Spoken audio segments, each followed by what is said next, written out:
Jadi kalau ada yang bilang bahwa mahal, mahal, mahal dan seterusnya, sebetulnya enggak juga. Kalau kita pilih yang tadi saya jelaskan, ini yang non open access ini ya gratis itu.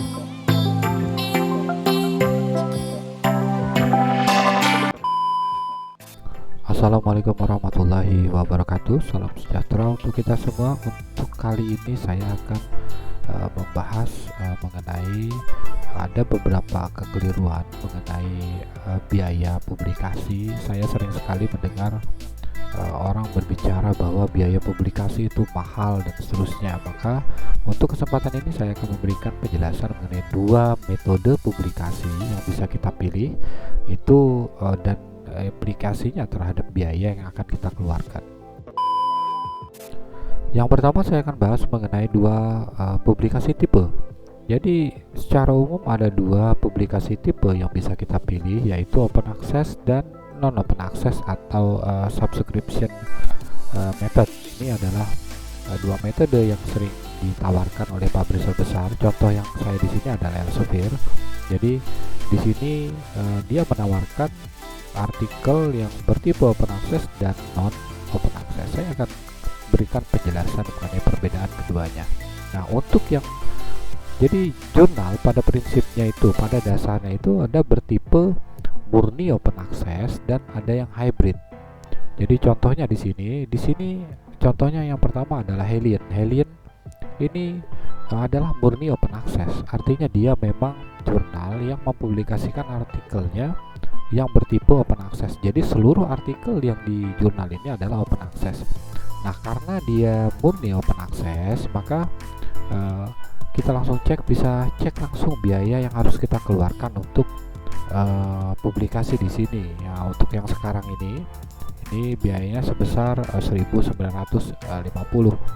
US dollar untuk publikasi di sini. Nah, yang tipe kedua, jadi tipe pertama ini adalah murni open access, artinya dia memang jurnal yang bertipe open access.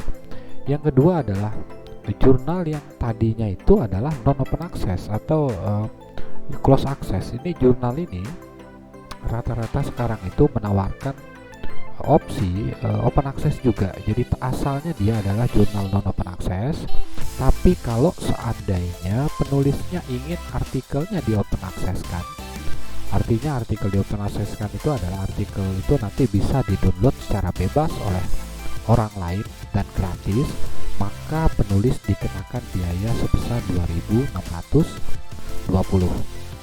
Jadi ketika kita memilih open access, maka kita dikenakan biaya sebesar 2.620. Saya ambil contoh yang jurnal ini Studies in Educational Evaluation. Kemudian kalau seandainya kita pilih non open access yang subscription ini, maka kita tidak dikenakan biaya sama sekali. Jadi kalau metode ini yang kita pilih, maka kita tidak dikenakan biaya, artinya free. Nah, cuma implikasinya adalah kita akan memperoleh embargo selama 24 bulan. Embargo ini maksudnya kita tidak boleh men-share artikel kita itu PDF fullnya itu, full tag-nya itu ke website kita, ke akun-akun sosial media kita dan seterusnya. Jadi kita tidak diberikan hak untuk men-share PDF fullnya itu ke orang lain. Karena apa? Karena yang kita pilih adalah metode gratis, artinya artikel itu jadi milik jurnal. Kita di embargo selama 24 bulan, ini 2 tahun. Nanti setelah 2 tahun barulah artikel kita itu bisa kita share kemana-mana, misalnya ke ResearchGate dan seterusnya. Tapi kalau open access, maka artikel kita akan langsung dapat diakses oleh orang dan gratis. Ini adalah implikasinya. Jadi kalau kita pilih open access, maka kita dicas sebesar 2.620. Tapi kalau kita pilih yang non open access, maka kita tidak dikenakan biaya sama sekali, tapi artikel kita diembargo selama 24 bulan.